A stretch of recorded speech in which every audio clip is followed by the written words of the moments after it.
Welcome to Not Advised, the fantasy football podcast not based on research. So if you lose, don't blame us. But if you win, we're definitely taking credit. Welcome in, guys. It is your local Florida guide and not so advised podcast host. Hi, guys. I'm CJ. I'm your friendly neighborhood real estate agent, and I'm on an 8-game losing streak in fantasy football. And how about them Cowboys? That's what I was looking for. Boy, did they look good this weekend. But let's talk about some fantasy, man.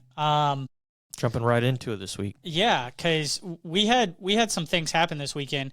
It's crazy to think that there could be such a game-changing position happening in front of us starting at week 11 or week 10.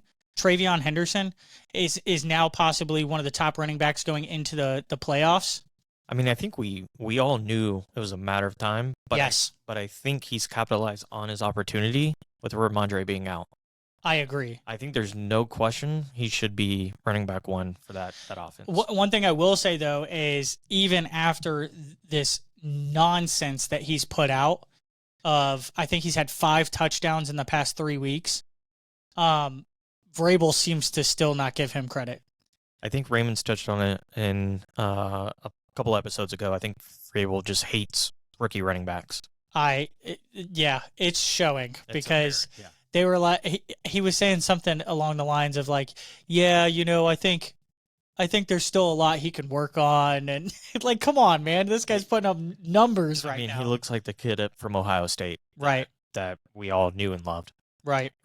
Also, not so surprising because everybody went into this year thinking he was going to be the number one quarterback, but Josh Allen with 6 touchdowns this past weekend was insane. Yeah. After he started the game with 2 interceptions, by the way. Yeah, ask me if I regret trading him. Yeah, absolutely. Yeah. Now do you feel like an idiot? Now I feel like an idiot. I can't believe people didn't veto that. That was bad on my part. Fully regret it. Mm-hmm. Yeah, he's playing back at the MVP level like we all know Josh Allen can do. Yeah. Which is crazy, though, because I don't know how he's doing it. They benched Keon Coleman. He's having, disciplinary issues. So I don't know who's catching the ball. Kincaid was out. They had I think he's a second-year guy named Tyler Shavers that went off for them this weekend, and I have no idea who that is. Oh, you never heard of him? Nope. Can you tell me where he went to college? Don't even know this kid. Yeah. Okay. Fair enough. Yeah. I mean, just an insane game. There was a couple more that stood out to me this weekend that I don't know, like, if going forward will be a thing. I'm going to tie this person in with someone you wanted to talk about. Yeah. Jacoby Brissett, first of all. We'll get him out of the way first because he goes into the next one. Jacoby Brissett has been a top 10 quarterback since he took over. Since he's taken over for Kyler Murray. And he didn't have Marvin Harrison this past weekend. Now we're looking forward to this next week. MHJ's out again.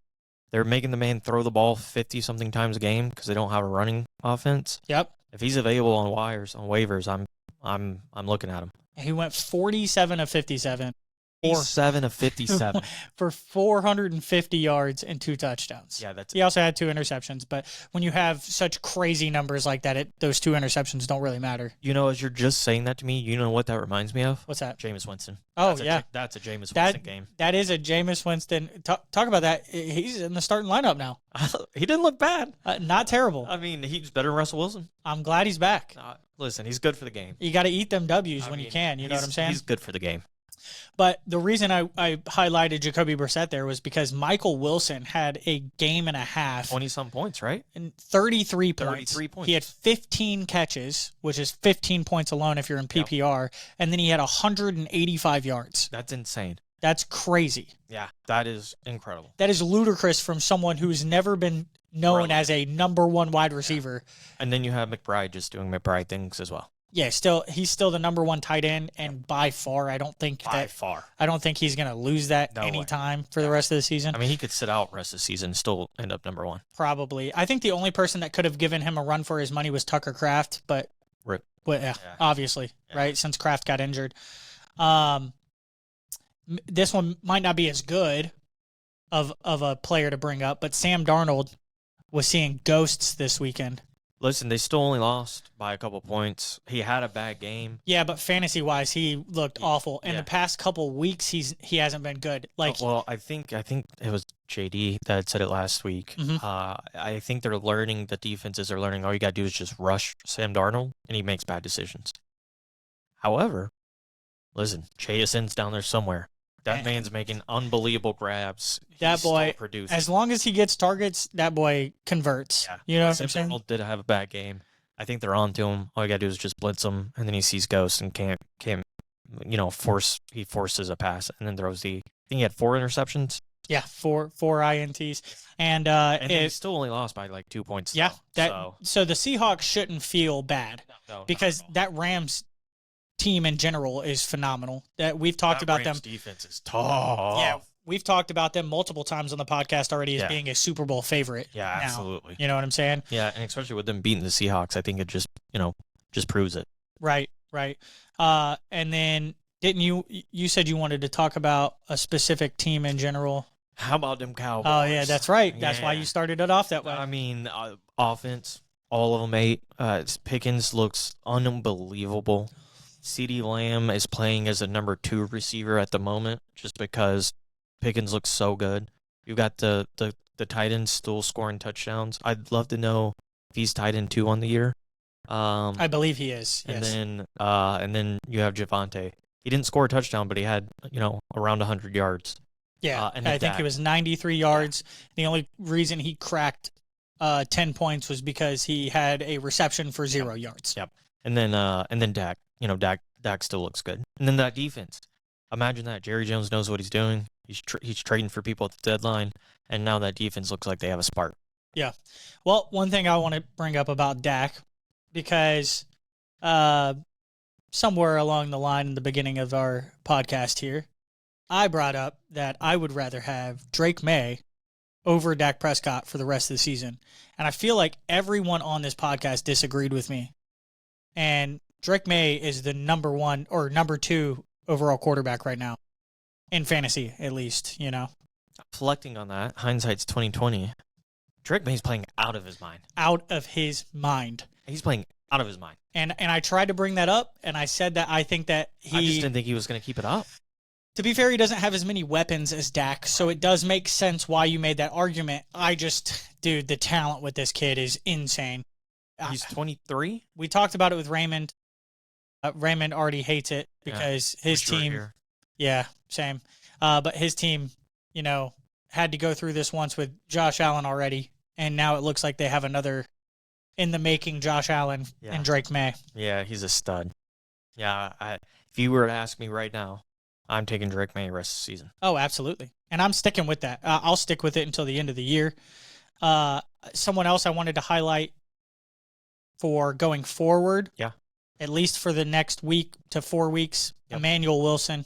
Oh, yeah. Josh Jacobs injured Jacobs hurt week to week, I believe. Josh Jacobs knee has got a knee injury, a bone bruise or something. Nothing tore, so they're resting it. I think if they're smart, I think they just make sure he's fully healthy. But you're right. I think I'm starting him for sure until Josh Jacobs come back. Because that offense is a run-first offense. Absolutely. So he's going to score you, assuming he's actually good, he's going to score you a few touchdowns. So far, every time that he has touched the field, he's looked good. Yep. And then the back half of the last game, he looked great as well. He did score a touchdown this week. I have him in 2 different leagues now. I'd already picked him up in one because I saw that how he looked, and I knew if Josh Jacobs were to go out, he would be a valuable starter. Right. Well, let's look forward to the playoffs here because we just passed the trade deadline. Yep. Which, bringing up the trade deadline. Oh, I made another trade. You made a trade, which apparently you didn't even know about. Yeah. So I had no idea when I offered this trade, for the record. This is either before I made all those other trades, during I made those other trades, or after. I can't remember, but I've made a trade. I have traded away Bo Nix and Ken Walker, and I've acquired Matthew Stafford and David Montgomery. Yeah. I think it's just a lateral trade. I is. feel like I won because I have Kenneth Walker off my team, so I'm happy. Yeah. So you're going to have bigger weeks for sure with David Montgomery. What's surprising to me is that you ended up trading trading Ken Walker after he actually had a good game. Right. Which I guess is what it takes for you to be able to trade him. I sold him on his high week. Yeah, even though you didn't mean to. Even though I didn't mean to. I hope it doesn't come around and bite me. But Bo Nix and Matthew Stafford are 5 and 6 whenever it comes to rankings, and then David Montgomery and Ken Walker are 23 and 24 when it comes to the rankings. So it truly is just a preference of players at this point. No, I don't see nobody getting mad at that trade. No, nobody freaked out about that. Nobody's mad at that one. But that's understandable. And it wasn't a playoff team. Yeah, there wasn't a whole lot of nonsense going on. But looking forward to the playoffs because that trade didn't do anything for you for the playoffs. You're out of it. I'm toast. Have you prepared anyway for the playoffs in any league that you're actually making? Yeah, in all my other leagues, I'm making the playoffs. I'm 8-3 or 7-4. I had mentioned it last week, but I've traded for Drake London in a couple of leagues. We'll see. Now that I have him, he's hurt. We're going through a quarterback change in Atlanta. I don't think London's playing this week, which is okay. I need him healthy for playoffs, so I can avoid him. And then one other guy that I've had my eye on, who I picked up off the waivers last week, was Cade Otton, tight end for the Bucks. So I have him in one league because Kincaid's been hurt. So we'll see. Yeah, absolutely. And Cade Otton's always been a reliable target for Baker Mayfield, so I totally agree with that pickup. Drake London, it does suck that he's kind of week to week right now. Yeah, but thankfully he's just week to week. PCL issue, so, knees are always scary for receivers. You rest him until he's fully healthy. Please. Yeah, and then he should come back and be okay. For us fantasy players, at least, please rest him. Well, in one of my leagues that so crazy story about this league, actually. I started this league, which I started a couple of my leagues 0-3, right? Uh-huh. This is one of them. And then after I started 0-3, I won 6 games in a row. And now I am 7-4. Okay. Right? Yeah. Did you make any moves to get these positions? I did, even though none of them technically were good ones. Oh. Dun, dun, dun, dun. So I made some good pickups and everything like that have helped me along the way. I had Rachaad White while Rachaad White was going crazy because I have Bucky Irving in that league as well. But one of them, I traded Marvin Harrison Jr. for Quentin Johnston. That was a terrible trade. No. At the time, it was a good trade. Yes, it just ended up terrible. Sure. Which Quentin Johnston's no longer on my team. I have dropped him and picked up somebody else. But dude, what happened to him, dude? I don't know, man. He was doing so good for the first 5 games. No, I mean, Marvin Harrison hasn't been doing the greatest, so it's still not that bad of a trade. Right. But Quentin Johnston's literally not getting targets and not getting catches, so. Yeah. But what I have done is just this past week, I picked up Omarion Hampton in this league because my running backs are I have Kenneth Walker in this league. Yeah. And I can't remember my other running back right now. I think it's Javonte Williams, maybe. Mm-hmm. I don't know. I have one good running back and then Kenneth Walker because Bucky Irving's been out for so long. Omarion Hampton is I know he's supposed to come back within the next couple of weeks, so I was really looking forward to that pickup. And then go ahead. Do you, with the Chargers, the line being as hurt as it is, do you expect Omarion to be productive? Yes. I mean, he's a better running back than what they have in the currently in there right now. Sure. You know what I'm saying? And we've already seen him be productive, so I think even with the setbacks, I think he can make a big difference. Sure. Hopefully. I'm hoping he can make a big difference because I need him to. And then in another league, which I'm just on the precipice of the playoffs, I am now 6-5, and I am 5 points off from being above the guy right in front of me. Ooh. And I face him this week. Ooh, so it's a must-win game. Yes. Yeah. So, big look there. But I got Jayden Reed in that one, hoping that whenever Jayden Reed comes back, he is the number one receiver for the Packers.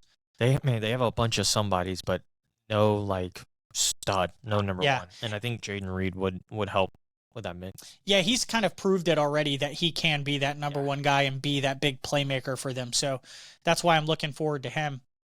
But let's go ahead and get out of the fantasy aspect of things. There's a couple games that we're looking forward to this week. Yeah, Cowboys-Eagles. Cowboys are, I would say this is a must-win game for the Cowboys. Not only is it an in-division game, but it would continue with their momentum. Eagles, again, like the 11th week in a row. You can say what you want about the Eagles, but they are winning. Yeah, they win. From a fan standpoint, it sucks because they turn every game into a boring, not fun to watch football game. But Right. some people like that down and dirty defensive kind of football, that run through the trenches kind of stuff. That's just not what we're used to. Mhm. That's not what we've grown up with. Right. The league has gotten more high flying since we've started watching football. Sure. So to us, it's very boring and it's hard to watch. But boy, do they do it good. I saw, and I didn't. I knew this, but I didn't realize it. Jalen Hurts has had a new offensive coordinator every year, starting back when he was on Alabama. Every year he's had a new offensive coordinator.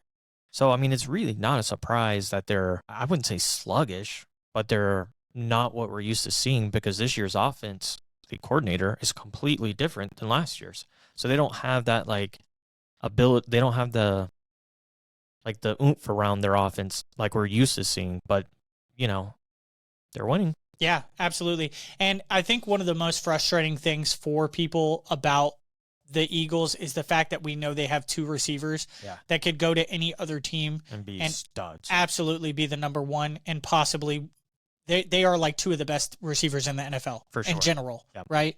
So it's hard to watch that offense and then them not really produce, except outside of like 2 to 3 games this season so far. Mm-hmm. But they turn it on when they need to. Oh, absolutely. But I don't think what it's I them. That's the issue. I don't think it's them. What I think is it's it? the play calling. I agree. Yes, that's why I brought up the offensive coordinator. And as much as people give Jalen Hurts flack for It's 'cause being a he's the running back, quarterback, Yeah. but At the end of the day, he's proved that he can throw the football to them. So at the end of the day, we just need to throw them the football. correct. Yeah, and you're right. Jalen Hurts gets blamed for it, but I think it's that offensive scheme they're trying to run. It doesn't match the personnel that they have. It just clearly doesn't fit. So, Yeah. I mean, I think that the players are in place, the receivers are there. You just got to get it go. Just throw them the ball, bro. 100%. Whenever you throw them the ball, they catch it. It's incredible. Yes. But I think the firepower of the Cowboys that we've talked about week after week, they're gonna. We'll see. We'll see. They can put up the points for Dallas's offense. Sure. We'll But see. we've also seen the Eagles take away those high-powered offenses. Yeah, so, that's exactly right. We'll see, because the Eagles defense is nightmarish to go up against. 100%. And the next one that we're going to jump into here is the Bucs against the Rams. That's also a must-need win for the Bucs, I would say. Yeah, because they're on a 3-game losing streak right now, I believe. Yeah, and they're sliding in the NFC. Their confidence is probably not as high. Baker can't do it all, man. He needs some kind of help. He can't do it all, and he's trying his darndest. Unfortunately, I don't think that defense is as good as it needs to be. It's not as good as it's been in years past for the Bucs. For sure. Yeah. For sure. It seems like they're slacking off a little bit, but I highly doubt that the Bucs pull this one out. I kind of think, I've been rocking with the Rams this entire season. It's going to be difficult because the Rams can put up points. Right. The Rams have got out. They're healthy. The Bucs, again, week after week, aren't healthy. I don't even. They're throwing to Tej Johnson, and Shepard and Cade Otton, and our running back we didn't talk about, who scored 38,000 points in fantasy this week. I don't even remember his name. Sean Tucker. Yeah. So it's. I would assume that the Rams are prepared for the backup players that are playing for the Bucs. So. Oh yeah, of course. And Matt Stafford has just been absolutely incredible this season. MVP. I didn't check the actual stats beforehand, but it's been like 8 weeks, I think, since he's thrown a pick. He's thrown over the past 8 weeks, he's thrown like 22 touchdowns or 25 touchdowns and no interceptions. I think he's got 2 on the year, and it was at the beginning of the year. It was like week 2 and week 3, I think. were the last time that he threw interceptions. Yeah. One staying on a player real quick. One player I'm trying to trade if the trade deadline's this week for some people. I'm moving off of Justin Jefferson. I'm trying to get Justin Jefferson off my team. Completely understandable. Obviously, I don't want to say that because he's on the dynasty team, and I need him. Yeah, you're welcome. Going forward. Yes, thank you for that. Thank you for offloading him to me for no reason, really, because I really needed a high-power guy, and I didn't get one. So I just don't think McCarthy's the truth. Yeah, that's the biggest issue. But, it's not like Justin Jefferson is the worst receiver right now. He's still putting up double-digit points. It's just not the 20, 25, 30 points that we're used to. It's more like 10 to 15. Yeah. So, and then the last game, and I'm only bringing this up because we ourselves are Saints fans. Yep. And then in our office, we have... There's a Saints logo right behind you. Yep, right behind me. And in our office, we have a Falcons fan. We have a couple people in the office going to the game this weekend. Yes. And I don't know if the Falcons win this game. I want them to because we're so close to being able to have a good draft pick. Oh, dude, I hope we pull it out and lose. Please. However, some context behind this game is Drew Brees is going to be calling the game. Yes. His first game as an announcer. And he's going to be in the Superdome calling it. It's not just... So everybody's going to know that. All the fans are going to know that. I mean, it's leading up to the Saints winning, right? Right. Unfortunately, I want the best pick. Yes. So I hope we lose. However, though, the Falcons are going to have Kirk Cousins. They're probably not going to have Drake London. And they're probably going to lose the game. Right. Unfortunately. Listen, Saints fans, we need a good pick. We need a good pick. This does nothing for us to win this game except help our egos. Please. Yeah, we want to lose the game. We want to lose this game. Though I've switched my narrative. We'll see. But as of this moment, before this game this weekend, I may be okay with us not drafting a quarterback. I'm cool with it because Shuck has been a lot better than what I thought he was going to be. We'll see. Yes. We might need to give him more time, though. Right. You know what I'm saying? But a better pick. We could get somebody who could change the... Yeah, we need a defensive end because Cam Jordan's not going to be there forever. We could use a linebacker. Demario Davis isn't going to be there forever. I'm thinking O-line. We could use a running back because Alvin Kamara should be gone after this year. You know what I'm saying? Yeah. So. Breaking news with the Saints. It's not really breaking news, but we released Brandon Cooks. That's not huge. We lost a leader in the locker room, but other than that, well, let's get over to some college football. CJ, take it away. So this week, we're filming finally after the selection, so we're just going to go straight into the college playoff rankings. And I think to nobody's surprise here, I don't agree with it. Oh, surprise, surprise. I don't think you've agreed with it once this season. We'll see what your college knowledge has gone up to, Matt, but we have Ohio State at 1, Indiana at 2, A&M at 3, Georgia at 4, Texas Tech at 5. Oh, snap. Ole Miss at 6, Oregon at 7, Oklahoma at 8, Notre Dame at 9, and Alabama at 10. Now, the playoff rankings have 12. It's a 12-team playoff, but the 11th and 12th team are irrelevant because it's whoever wins the championship game. So right now, BYU and Utah's team 11 and 12, but they're not going to make it in. It's going to be like someone like a Georgia Tech, whoever wins the ACC, and like Tulane, the Power 5 schools. Starting with A&M for this week, if you had watched their game this past week against South Carolina, they pulled it out. A 30-point comeback in the fourth quarter. No idea how they did it. Yeah, I got a message from one of our listeners saying that A&M was losing by 27 points to South Carolina at halftime. And I said, boy, CJ's going to have a field day with them. Now, I still think they're the third best ranked team in the country. Yeah. Especially after that comeback. You got to give them credit for it. But, boy, I thought it was an upset city. Yeah. However, unfortunately, talking about upsets, JD had called it. Yep. Oklahoma beat Alabama. One thing I don't understand is how Notre Dame is ranked above Alabama. Alabama has 4 wins against ranked opponents. How many do you think Notre Dame has? 0. I have no idea. Okay. Not 4. Not 4. I can tell you that one. But how many losses do they have? I don't know. 2, 3, 6. I don't know. It's Notre Dame. They could be in the playoffs and be 0-12. No, I think, again, this is like the second week of the playoff selection, so it really still doesn't matter yet, but it upsets me seeing Notre Dame above Alabama. With the Notre Dame's 8-2, by the way, so that would be why they're ranked ahead of them, but they just don't play nobody. Circling back to that, though, Texas Tech being 5th, again, I don't know who they played. I don't know who they beat. It's nothing spectacular. I don't know how they're ranked ahead of Ole Miss. Yeah. But that's my biased opinion of being an SEC fan. We have Alabama beats Georgia, Georgia beats Texas, Texas beat Oklahoma, Oklahoma beats Alabama. Everybody just doesn't really make much sense. Everybody beats up on each other. Right. And then we're knocking the SEC out of the playoffs. And then you have slowly but surely. Then you have Notre Dame coming in.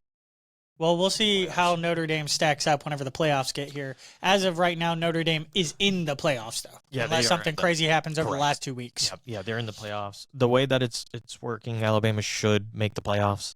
All we got to do is win out against some lower-end school this week, and then go to Jordan-Hare, go to Auburn, and win in Auburn, which is tough. So stay tuned for the next coming weeks. Yeah, and how are you going to feel during that game? Nervy. I'm gonna be a little nervous. Ask me next week. You're not. Are you gonna pull Raymond and not talk to anybody during that game? Yeah, during the Iron Bowl in 2 weeks, I'm gonna be just in my head the entire time.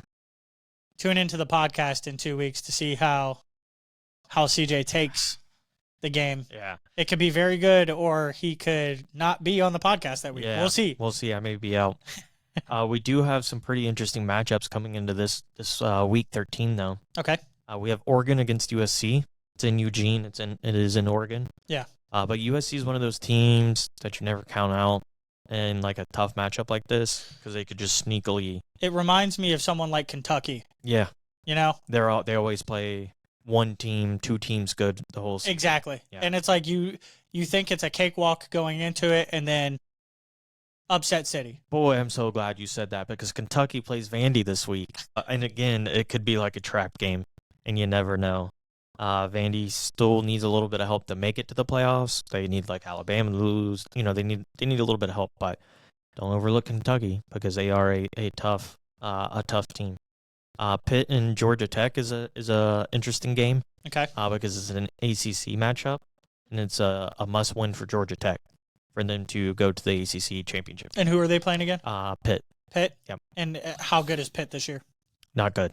Okay. I mean, they were competing in the ACC. They lost to Notre Dame this past weekend, but it doesn't matter because it was an out-of-conference matchup. But They're not great, but they're good enough to beat Georgia Tech. Gotcha. And we're also at that point in time where now you can't lose. Teams know that they can't lose, so it might start to lose playing against them. Right. It might start affecting mindsets going into a game. Yeah, it's a must-win. Emotions will be high. If for whatever reason you start to get down, you could see temper start to flare and bad decisions being made. And then the last game, shout out JD, we have Florida versus Tennessee. Again, one of those staple college football matchups, the SEC matchups. If JD were here. It's a classic trap game. It's a classic game. Tennessee.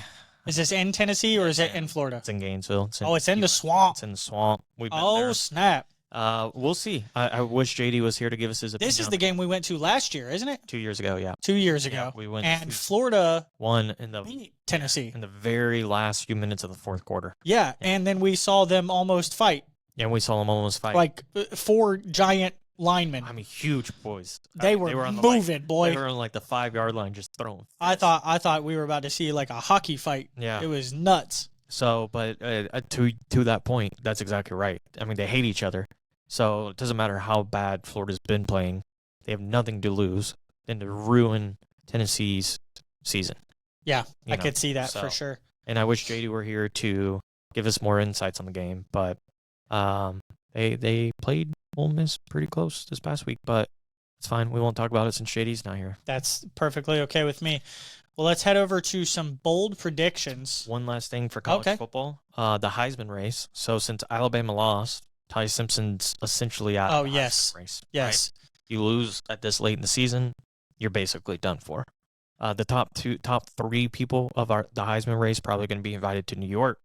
We have Fernando Mendoza, and then we have Julian Sain, a quarterback for Indiana. Fernando Mendoza, you've heard us talk about him. Yes. The 18-year-old kid at Julian Sain, he's at Ohio State. Most people say they're 1A, 1B for Heisman. Some can argue that Julian Sain's had a better season.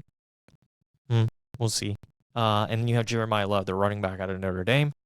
I would love to see a running back win the Heisman, but at this point, it basically goes to the quarterback every year. And it doesn't help that Jeremiah Love is on Notre Dame, which you infamously hate. Yeah, but I like him as a player, so it's okay. Perfect. They have too many. Like, you can't win. I don't think you can win the Heisman as a running back with losses. Now, if they were to be undefeated and you have like an absolute terror of a year, yeah, it'd be no doubt. Something like 2,000 yards, something like that. But he's not. The team's not having a great year.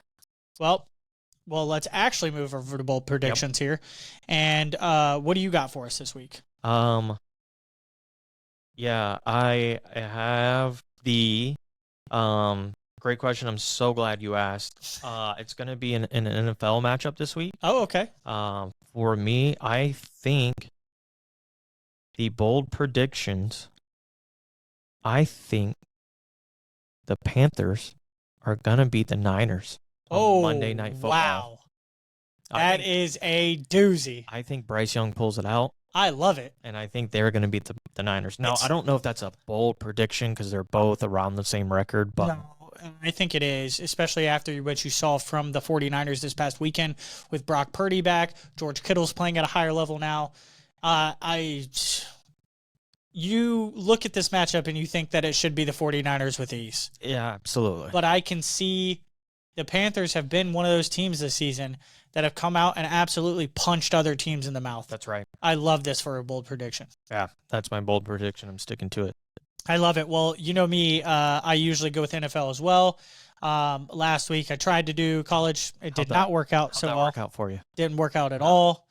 So I'm going back to NFL. Makes sense. And I think this is the Sunday night football game. Oh, yeah. Which is the Colts to beat the Chiefs by 2 touchdowns. Oh, yeah, Colts beating Chiefs. It might not be the Sunday night football game. It's not. But I thought it was. It's a noon. Oh, okay. But Colts beating Chiefs by 2 touchdowns. 2 touchdowns. Yeah, the spread's 3.5. 3.5. Yeah. Yep. Ooh. And I think in KC. I think the Colts run away with it. That is a. So again, it's one of those things where if we're looking here, Colts are 8-2, Chiefs are 5-5.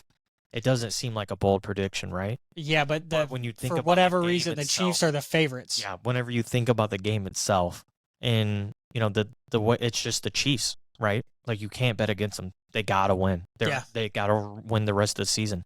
Of course, it's a bold prediction. Yeah. I think it's in Arrowhead. It's a must-win game by the Chiefs. 2 touchdowns.